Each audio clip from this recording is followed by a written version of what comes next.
Just, that's where I said. All right, here with Sporting Kansas City coach Peter Vermes. You want to start with some just opening comments about the match?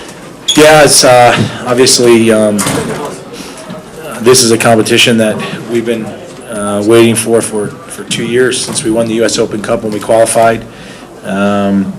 Group play was difficult, and we knew going into this next round, the quarterfinals, that Cruz Azul was going to be the most difficult opponent that we believe we would face. So it's a very good team, very well coached. The players are extremely technically sound. So for us, it was a big match. Obviously, we expended a lot of energy. We worked very hard. It's a shame we couldn't get a second goal. I thought we had some very, very good chances in the game, but all in all, I think our work ethic ruled the day. But obviously, we know if you really take it over a 90-minute match, this is the first half. We got another half to play when we go to Mexico. So we still have a big challenge in front of us. Actually, sorry. Go ahead. Peter, can you just talk about how special it is to see Kevin score in his hometown here and such a big game? Well, I mean, it's great because he scored for our team, right? That's what's great. At the end, it's as we always say, it's all about the team. It's obviously a good story for our organization, being the fact that he's a homegrown player, and he comes into a very special moment in our club's history, and finds himself with a goal as well as playing a good game. So it's a good step in the right direction for him, but he has a long way to go, and he's got to keep getting better. The sequence where they had the two clearances off the line in the 54th, 55th minute, I mean, as a defender yourself, to see that kind of backing up the keeper and keeping that clean sheet has to be gratifying. We talked about that, it's going to take every roll of the ball for us to be concentrated and focused for 90-plus minutes because they're a team that is very crafty, and they can find, opportunities off of mistakes, and they can capitalize pretty quickly when you're not paying attention. And I thought our concentration, I thought our focus was excellent. If you even take the situation when Ike, I mean, for his recovery to get to the goal line and not give up on the play when he could have was tremendous heart, and it just shows the character of the group. Did you sense that your guys have ever flustered them throughout the match with the physical play? Did you ever sense that they were just... It's always interesting to me how everybody always comments that it's physical play. What I really think it is the fact that what the difference is that we don't provide a lot of space for teams, and because of that, they're under pressure. And when you're in close, I mean, it's a man's game. There's going to be some contact here and there, but at the end of the day, I think the pressure is something that helped us throughout the game, and never let them settle in because they're very good when they have time in the ball. They can pick you apart.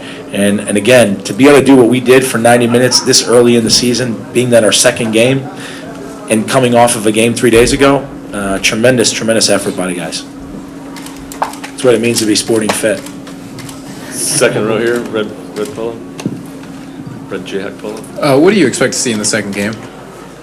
I expect for them to come out and put everything, throw everything at us. As I said, look, they're going to play at home.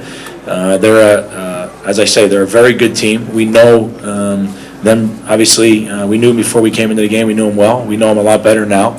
And look, they're not going to go down without a major fight. And we're going to have to be prepared for everything. And as much as our concentration and our focus and our work ethic was good here, it's going to have to be double there because it'll be a difficult match.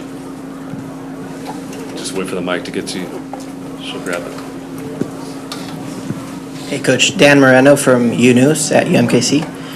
Colin comes back for the second leg. He paid a suspension for this game. How important is his leadership, and how important will it be to have him back for the second leg? And at the same time, Seth Sinovic will miss the second leg because he got a yellow card today. Yeah, look, well, obviously all those assessments will be made as we get closer to the game because we play a game this weekend as well. Again, I'll have to make decisions based on the rotation of the roster going into that game down there. It always helps a coach when you have the full complement of your roster to pick from. So the more players, the better. It's unfortunate for Seth. I mean, I know Seth, and he's not that type of guy. He wasn't even trying to waste time, and I think if you look at the exchange, how fast it was he was just trying to get a dry ball so he could throw it further.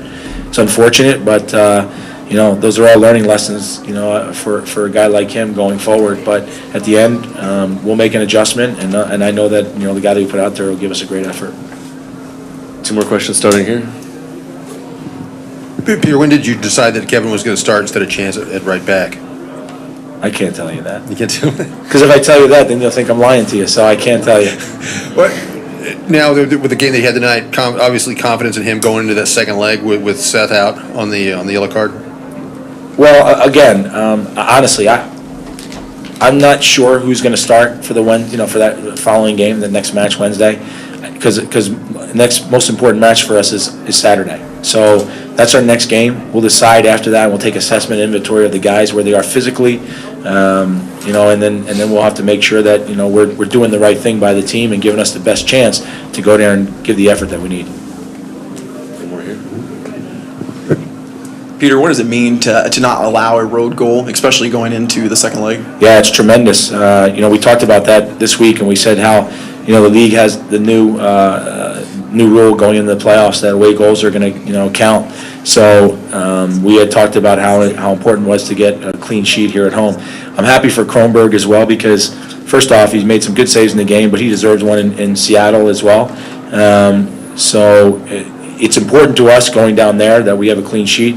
At the same time, we worked really hard for it. And like I said, it's a shame that we didn't get the second goal. Any other questions? Okay. All right, thank you. Congratulations. Good luck. A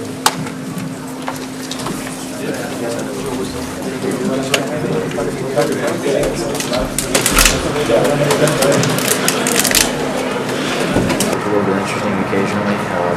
You are our own mistakes, but at the same time, I thought we, as a team, pressed the game pretty well, and most of the game had the majority of the chances, except for 1 or 2 that they had. It's a pretty good performance. Wish we could have gotten the ball, but really pretty good result. Disappointed to not be playing the return runners?